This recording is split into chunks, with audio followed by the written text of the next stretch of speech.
5 տակարան Ընթերցվող հատվածներն են Երեմիա 33:1-ից 34:22, Սաղմոսներ 119, 57-ից 64, Առակներ 27:21։ Հույսի մեկ այլ խոստում։ Եվ Տիրոջ խոսքը երկրորդ անգամ հասավ Երեմիային, երբ նա տակավին արգելափակված էր բանտի գավթում, եւ ասաց. Այսպես է ասում Տերը, Տիեզերքը արարողը, Տերը, որն այն կազմեց, որ հաստատի այն, նրա անունը Տեր է։ Կանչիր ինձ, եւ ես քեզ կպատասխանեմ, եւ ես քեզ մեծամեծ ու խորհրդավոր բաներ պիտի պատմեմ, որոնք դու չես իմացել,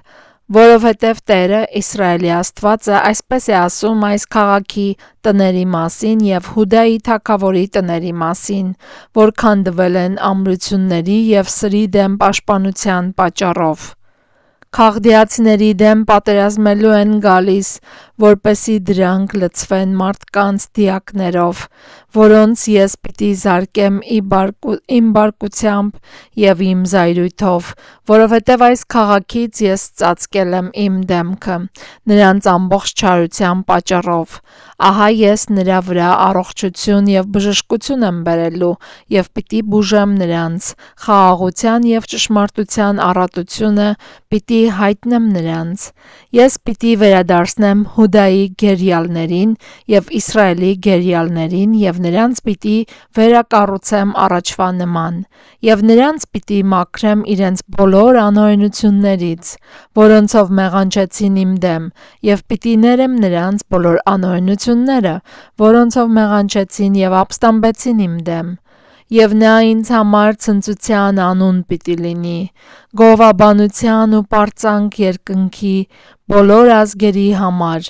որոնք կլսեն այն բոլոր բարիքների մասին, որ ես անելու եմ նրանց, եւ նրանք պիտի սարսափեն ու դողան այն բոլոր բարիքների համար եւ այն ամբողջ բարօրության համար, որ ես տալու եմ նրան։ Տերն այսպես է ասում. այստեղ, որի համար դուք ասում եք, ավերակ է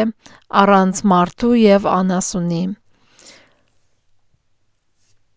Հուդայի քաղաքներում, Երուսաղեմի փողոցներում, որոնք ամայի են դարձել առանց բնակչի, առանց մարդու եւ առանց անասունի,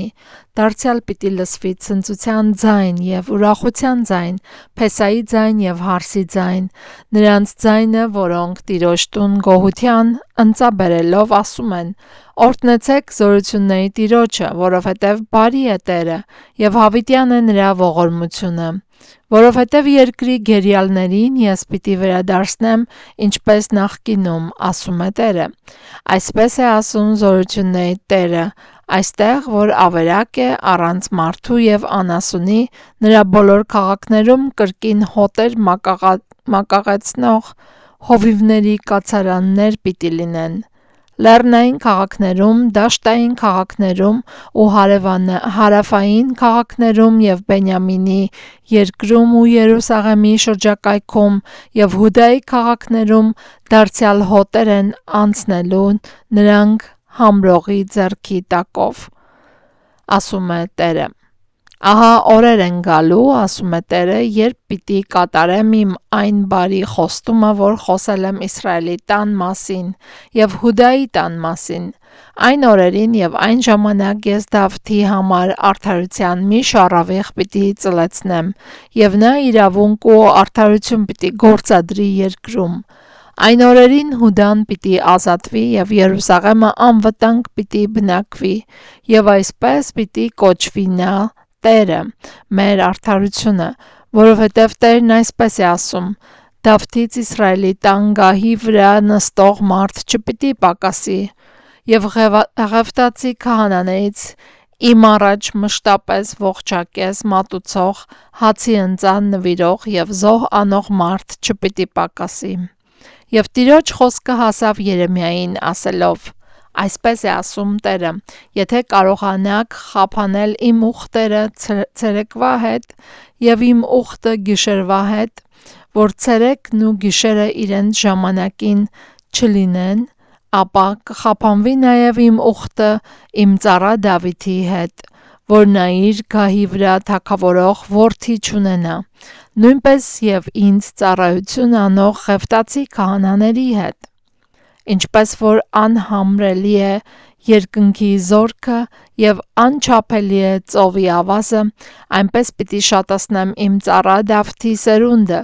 և ինձ ծառայություն անող Ղևտացիներին։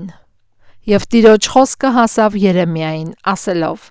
Չեք տեսնում, թե ինչ է խոսում այս ժողովուրդը, ասելով. Տերը մերժել է այն երկու ազգատոհմերին, որոնց ընտրել էր։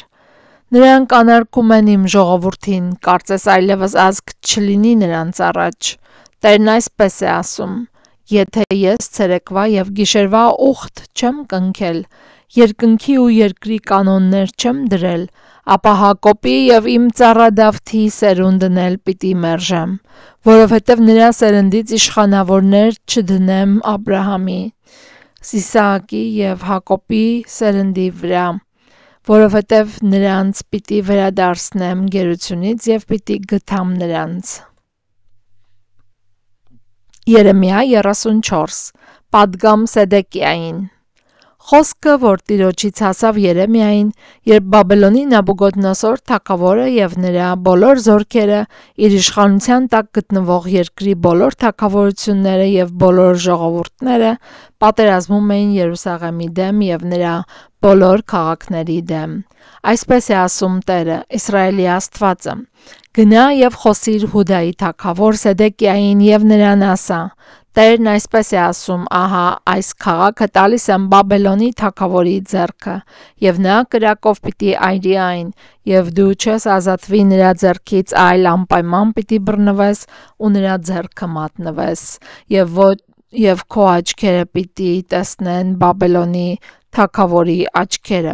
և նրա բերանը պիտի խոսի քո բերանի հետ, և Բաբելոն պիտի գնաս, սակայն լսիր Տիրոջ խոսքը, ով Սեդեկիա, Հուդայի թագավոր, Տերը քո մասին այսպես է ասում. Դու սրով չես մեռնելու, դու խաղաղությամբ ես մեռնելու, և ինչպես քո հայրերի, քեզ նախորդող թագավորների համար խունկ ծխեցին, նույնպես և քեզ համար են ծխելու, և վայ Տեր ասելով սուգ են անելու քեզ վրա, որովհետև այս խոսքը ես ասացի, ասում է Տերը։ Եվ Երեմիա մարգարեն Երուսաղեմում այս բոլոր խոսքերն ասաց Հուդայի Սեդեկիա թագավորին մինչև Բաբելոնի թագավորի զորքը պատերազմում էր Երուսաղեմի դեմ և Հուդայի մնացած բոլոր քաղաքների դեմ, Լաքիսի և Ազեկայի դեմ, որովհետև Հուդայի քաղաքների մեջ սրանք էին մնացել որպես ամրացված քաղաքներ։ Վատ վերաբերմունք գերիների հանդեպ։ Այն խոսքը, որ Տիրոջից հասավ Երեմիային, երբ Սեդեկիա թագավորը Երուսաղեմում գտնվող ամբողջ ժողովրդի հետ ուխտեր կապել նրանց ստրուկներին ազատություն հռչակելով, որ ամեն մարդ ազատ արձակի իր ծառային և ամեն մարդ իր աղախնին, եփրայեցուն և եփրայեցուհուն, որ ոչ մեկը չստրկացնի իր հրեա եղբորը։ Եվ բոլոր իշխանավորները և ամբողջ ժողովուրդը հնազանդվեցին և ուխտ արեցին, որ ամեն մարդ ազատ արձակի իր ծառային և ամեն մարդ իր աղախնին, որպեսզի նրանց այլևս չստրկացնեն։ Հնազանդվեցին ու արձակեցին, բայց հետո դարձան և իրենց ազատ արձակած ծառաներին և աղախիններին հետ դարձրին և նրանց բռնի կերպով որպես ծառաներ ու աղախիններ ստրկացրին։ Եվ Տիրոջ խոսքը Տիրոջից հասավ Երեմիային, ասելով. Այսպես է ասում Տերը, Իսրայելի Աստվածը.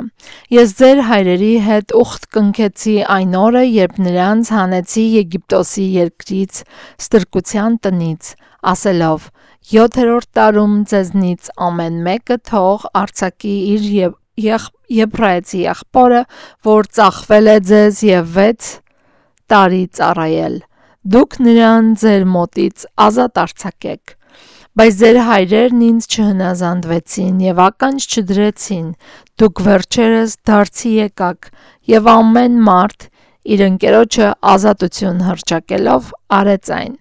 ինչ որ ուղիղ է իմ աչքին եւ իմ առաջ ուխտ կապեցիք, այն տանը, որ իմ անունով է կոչվում, բայց նորից դարձաք ու պղծեցիք իմ անունը եւ վերադարձրիք ամեն մարդ իր ծառային եւ ամեն մարդ իր աղախնին, որոնց ազատ էին արձակել, ազատ էիք արձակել իրենց կամքով եւ նրանց տրկացրիք, որ ձեզ համար ծառաներ եւ աղախիններ լինեն։ Ուստի Տերը այսպես է ասում. դուք ինձ չհնազանդվեցիք ազատություն հռչակելու, յուրաքանչյուրը իր եղբորը եւ իր ընկերոջը, ահա ես հռչակում եմ սրի, ժանտախտի, սովի ազատագրություն, ասում է Տերը, եւ ձեզ երկրի բոլոր թագավորությունների սարսափը կդարձնեմ, եւ այն մարդիկ, որոնք զանցում են իմ ուխտը եւ չեն կատարում իմ առաջ իրենց կնքած ուխտի խոսքերը, կլինեն ինչպես զվարակը, որին երկուսի բաժանեցին ու նրա մասերի միջոցով անցան։ Հուդայի իշխանավորներն ու Երուսաղեմի իշխանավորները, պալատականները, քահանաները եւ երկրի ամբողջ ժողովուրդը, որոնք զվարակի կտորների միջով անցան, նրանց պիտի մատնեմ իրենց թշնամիների ձեռքը եւ նրանց կյանքը փնտրողների ձեռքը, նրանց դիակները երկնքի թռչուններին ու երկրի գազաններին կեր պիտի դառնան, Հուդայի Սեդեկիա թագավորն ու նրա իշխանավորներին պիտի մատնեմ, թագավորին ու նրա իշխանավորներին պիտի մատնեմ իրենց թշնամիների ձեռքն ու նրանց կյանքը փնտրողների ձեռքը, Բաբելոնի թագավորի զորքի ձեռքը, որը ձեզանից դարձավ, Բաբելոնի թագավորի զորքի ձեռքը, որը ձեզանից դարձավ։ Ահա ես պիտի հրամայեմ, ասում է Տերը, եւ նրանց այս քաղաք պիտի վերադարձնեմ, նրա դեմ պիտի պատերազմեն եւ այն գրավեն ու կրակով այրեն, եւ Հուդայի քաղաքները ամայություն պիտի դարձնեմ առանց բնակչի։ Սաղմոսներ 119, 57-ից 64 համարներ։ Նվիրում Տիրոջ օրենքին։ Իմ բաժինը դու ես, Տեր, ես ասացի, որ պիտի պահեմ քո խոսքերը, ամբողջ սրտով աղաչում եմ քո առաջև, ողորմիր ինձ քո խոսքի համաձայն, ես մտածում եմ քո ճանապարհների մասին եւ իմ ոտքերը շրջում եմ դեպի քո վկայությունները։ Շտապում եմ եւ չեմ ուշանում, որ պահեմ քո պատվիրանները, ամբարիշտների պարանները պատեցին ինձ, բայց ես չեմ մոռանում քո օրենքը։ Կես գիշերին վեր եմ կենում, որ գովաբանեմ քեզ, քո արդար իրավունքի համար։ Ես ընկերն եմ բոլոր նրանց, ովքեր վախենում են քեզնից եւ պահում են քո պատվիրանները։ Տեր, երկիրը լիքն է քո ողորմությամբ, քո հրամանները սովորեցրու ինձ։ Առակներ 27-21 համար։ Հալոցը արծաթին, իսկ քուրան ոսկուն, նույնպես էլ մարդը փորձվում է իրեն գովաբանող բերանով։